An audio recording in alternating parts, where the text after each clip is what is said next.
Unang pasasalamat ay kay Allah, Panginoon ng lahat ng lahat. Akala ko uuwi na ako eh. Ha? Ha? Kasi wala naman nabasa si Balagat eh. Utos ng Diyos, sumamba kayo sa dalawang Diyos. May narinig ba kayo? Wala naman eh. Pinipilipit mo yung talata eh.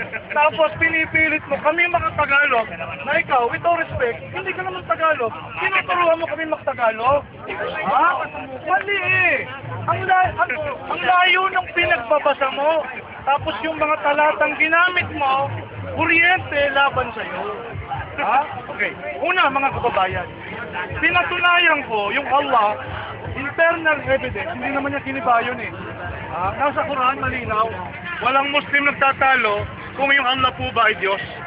Okay? Ngayon, sa Kristiyano po, talagang magtatalo. Yung binabasa niya, halimbawa, Yahweh. Meron akong Bible dito eh. Dito, Jehovah nakalagay. Ano ba tama? Jehovah o Yahweh? Dito naman sa dala-dala ko, walang Yahweh tsaka Jehovah rito, Panginoon. Tama na naman. Anong ibig sabihin? Ha? Tapos, wala daw mababasang Allah. Pero Tagalog yung binabasa mo eh. Eh bakit ayaw mong basahin yung Arabic Bible? Nandun lahat, Allah nakalagay doon. Ibang version din yun. Eh bakit ayaw? Kaya nakalagay Ginoo. Ginoo. Okay, sandali na. So, bakit hindi mo kayang patunayan na yung Allah talaga hindi Diyos? Dahil lang sa Tagalog. Eh doon wala namang Yahweh dito, walang Yahweh rito. Walang Jehovah rito, nakalagay Panginoon. O paano to? Yun ang ibig ko sabihin ipaunawa sa iyo, kapalaga. Hindi mo pa rin napapatunayan na ibabaksak na yung Allah po ay talagang hindi Diyos. Yung kasi ang yung kasi ang format mo eh. Napapatunayan ko, yung Allah po talagang Diyos. At meron pa akong external evidence na kinali. Ito po, hindi naman na kayang tutulan to. Pero mo, mga Kristiyano na po ito Ito po si Reverend Scofield. Inamin po niya, yung Ela sa Hebrew, Allah po sa Arabic. Sa Aramaic, Allah. Ayan, pinaliwanag po niya eh. Ito po si Reverend Scofield, scholar po ito, Bible scholar. Marunong po ng Hebrew, at saka ng Greek. Hindi siya marunong ng Bisaya. Tama. Malinaw po. Scofield, Allah po nakalagay. Ito po yung evidence ko, dapat ito tutulan niya. Yung po ang pinesenta ko. Ngayon, yung mga pinagbabasa niya, lilinawin ko po. Tingnan nyo, lahat po ng binasa niya laban sa kanyang sarili. Unang Juan, 14:1-2. With all respect sa'yo, Pastor, parang hindi ka nakakaintindi ng Tagalog. Ang sabi po doon sa 14:1-2, manalig kayo sa Ama at manalig din kayo sa akin. Ang kanyang interpretation doon, sambahin ninyong Ama, sambahin din niyo ako. Hindi naman ganun. Sa English nakalagay doon, believe in God, believe also in me. Pagsamba ba yun? Hindi. Pagsampalataya yun, ganun din sa amin eh. Amantu billahi wa malaikatihi wa kutubihi wa rasul. Kayo ay maniwala, sumampalataya, manalig kay Allah, sa kanyang anghel, sa kanyang mga aklat, at sa kanyang mga sugo. Sinasamba ba namin lahat yun? Hindi. Hindi mo naintindihan yung binabasa mo, Pastor. Ito, respect, hindi ko alam. Paano ka naging Pastor? Hallelujah! Ito, binasa niya yung Juan 17:3. Ang sabi sa Juan 17:3. Ano nakalagay ba? Makilala ka na nag-iisang Diyos na tunay, the only true God. Naintindihan mo ba yung Pastor? Pag sinabi bang the only, meron pa bang iba? Wala lang. Nagkasasawa mo. Pag sinabi mo ba lang the only, meron pang iba. May kapit siya. Tapos, nakuryente pa siya. Nakuryente pa siya. Sabi, pati raw si Kristo makilala. Binasa niya, na ako'y sinugo mo. Ayun, sugo. Isang Diyos na tunay, pagkatapos sugo si Kristo. Kaya, mali talaga yung kanyang posisyon. Dalawa ang Diyos na dapat mali talaga. Wala siya Isang pinabibilid mo ko isang. Tama nga mga paliwanag. Sa Malakis, ganun din. Ako pag tama, kakampihan. Sa Remias pala, binasa niya, yung Yahweh, yun daw yung Diyos lamang. Ano ba yung lamang? Meron pa bang iba pag sinabing lamang? Wala na. Wala na eh. Lamang! Bakit mo ba laban ko itong mga talatang pinagbabasa mo? Pastor Baladag. Unang Korinto 8:6. Kuryente na naman siya. Laban na naman sa kanyang talata na yun. Dalawa Diyos mo eh. Sabi ni Pablo, sa ganang atin, may isang Diyos lamang. Lamang na naman, isang Diyos lamang eh. Dalawa Diyos mo eh. Dapat kayo ni Pablo magdibate. Diba? Tingnan mo. Tingnan mo si Pablo. Tingnan mo si Pablo. Sabi raw ni Kristo, binasa niya yung 4 days ng Mateo. Mali talaga siya ng pagkaunawa. Tingnan niyo. Kung susundin natin siya, sabi niya, si Kristo daw yun. Lumayo ka sa tanah sapagkat nasusulat sa Diyos at sa Panginoon. Sino raw yun? Si Kristo. May nakalagay. Sa Diyos at sa Panginoon. Lamang. Si Kristo lang daw yun. Di ba dalawa din? Si Kristo dapat ang sambahin mo, hindi Ama. Kasi nakalagay doon. Diyos, si Kristo yun. At Panginoon, si Kristo rin. Lamang ang iyong sambahin. Ay, paano yan? Korto na naman sa'yo. Dalawa sinasabi ni Kristo, kay Kristo ka lang sasamba. Sa Kanya lamang. O di, kontra na naman sa pananampalataya mo. Sapagkat sa'yo, dalawa ang Diyos mo. Wala pang Holy Spirit, Diyos din sa Kanya yun. Hindi pa sinasabi, sinisikreto niya. Okay. Ha? Sino mo? Ano pa ang binasa niya? Binasa niya pa, si Kristo daw, kaya Diyos, dahil siya ay anyong Diyos. Tama ba? Anyong Diyos, ito, nilagay ko. Kalarawan daw ng Diyos. Tama ba, Pastor Baladag? Ha? Si Kristo ba Diyos dahil larawan siya ng Diyos, Pastor? Lilinaw ko lang, ito sa moderator, ito respect. Pwede yan. Pero huwag mo siyang pressurein na sumagot. Sabi kasi niya, si Kristo ay Diyos. Kasi larawan daw ng Diyos. Sabi niya yun eh. Kaya pinapakonfirm ko sa inyo. Pwede siyang hindi sumagot. O sige. Ngayon, sinabi niya kasi nilagay ko rito eh. Tinundokan ko ito. Si Kristo ay Diyos kasi larawan siya ng Diyos. 5 minutes. Pag larawan ba Diyos? Ang Diyos na. Babasa po. Konti luwag ha. Lord Camillo. Basta, sa bibig nyo. Kaya, mahihirapan talaga to si Baladag.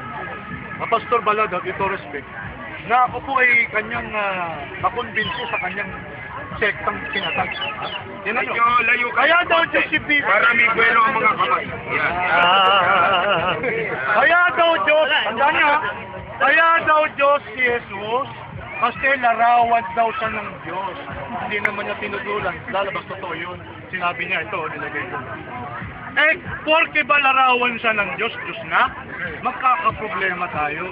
Kaya I'm using the Bible against him eh. Ha? Tingnan nyo, babasa po ako.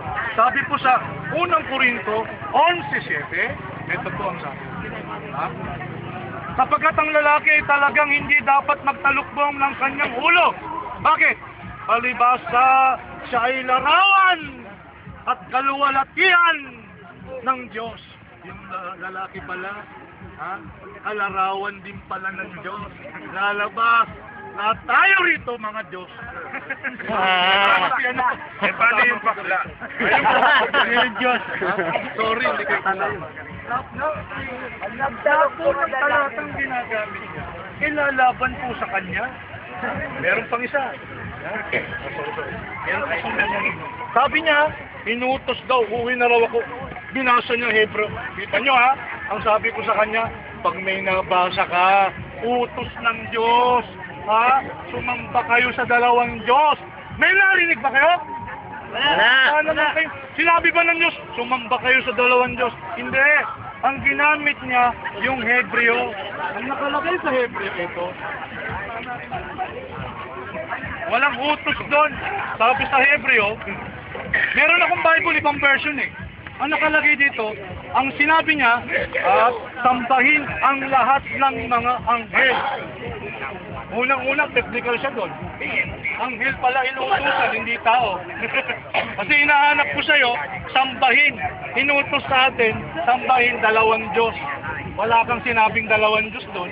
Wala kang sinabi na ang pinapasamba, ang pinapasamba mga tao. Pero hindi po ganun ang pagkakasabi. Dito sa Bible na hawak-hawak ko. Hindi po ganun.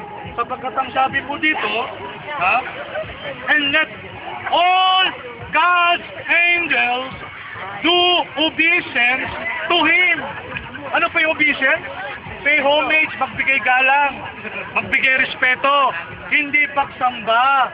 Kasi ito, nag-stick siya sa isang version ng Bible na Tagalog. Ano? Translation. Ito po, New World Translation po ito. Okay. Wala naman kami pinag-usapan kanong version ng gagamit. Kaya lang, may problema po sa mga version ng Bible. Kaya ayaw nga niyang basahin sa akin.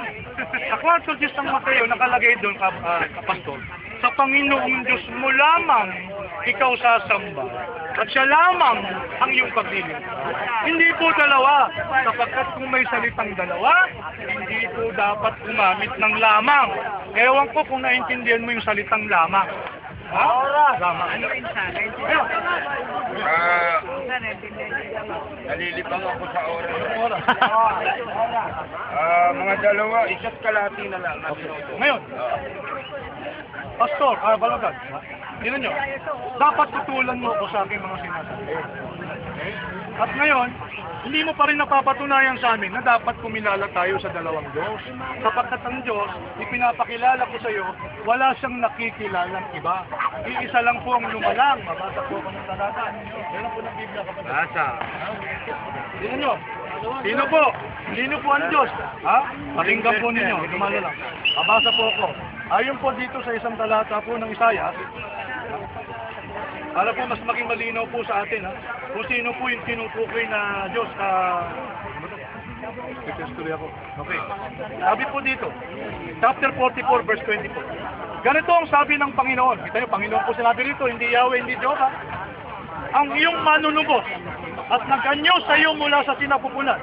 Ako ang Panginoon na gumagawa ng lahat ng bagay na mag-isang nagladlad ng mga langit at lupa. Sinong kasama ko? Wala siyang kasama. Wala siyang kasama. Malinaw ang talata. O, tama, baka ikaw kasama nun. Wala. Pero sinasabi ng Diyos, rhetorical question. A question which does not need an answer. Wala man po. Historical question. Nasa loob na yung sagot eh.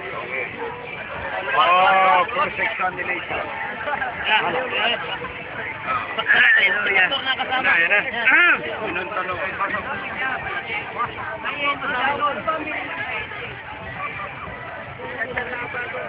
Tinalagay niya yung lamang, ang ibig sabihin ng lamang, hindi na dapat sundan. Okay. Ito po ang aking katanungan. Ayon po sa sinasabi mo sa aklat ng Jeremiah, is this. Sino ang tunay na Diyos na tinutukoy doon? Ito po. Tinutukoy niyo po ba pangalan? Sino ang tunay na Diyos na tinutukoy sa Jeremiah 16? Dito sa Bible kong hawak-hawak, ngunit ang Panginoon ang tunay na Diyos. Panginoon po. Wala po nakalagay kay Jehovah or Okay. sa Arabic Bible po, Allah po nakalagay doon. Okay. Kaya mali naman Okay. Yung bang salitang Panginoon, Pangalawang tanong niya. yung bang salitang Panginoon, saan yun ikakapit? Ikakapit sa tao o sa Diyos? Hindi ka po? Hindi, yung salitang Panginoon, yung taguri na Panginoon, taguri. Ganito. Saan ba natin dapat Ganito, ilalapat? Tagalog po kami. Okay. Huwag niyo kami turuan sa Tagalog. Ganito po. Okay. Sa Tagalog, yung salitang Panginoon, pwedeng ikapit sa Diyos, pwedeng ikapit sa tao. Ayan. Okay. Ha? Pwede ikapit sa Diyos. Pero yung Arabic na Panginoon, hindi po pwede. Aba? Yung Rab. Okay. Yung pagkakaiba. Okay, yung magkaiba. Ngayon, pwede Distingue naman, kinukwalify mo ang turing Panginoon. Okay. Lord, gambling Lord, Yeah. Lord. Okay. Ikinapit. Ikakapit sa Ilang tanong Diyos. na, ilang tanong. Hindi. Pangatlong tanong. Okay, pangatlong tanong. Ayon sa kalagayan na pinakilala ni Jesus Christ na Diyos ay Espiritu, kung iisa lang yung Diyos na kinikilala ni Jesus na si Allah at yung Diyos na kinikilala ng Kristiyano, ano ngayon ang pagpakilala ni Jesus Christ sa Diyos? Yung bang Diyos na si Allah at yung Diyos na pinakilala ng Espiritu ay isa? Yung Diyos na Espiritu na sinabi ni Jesus, ang Diyos ay Espiritu, yun din po ba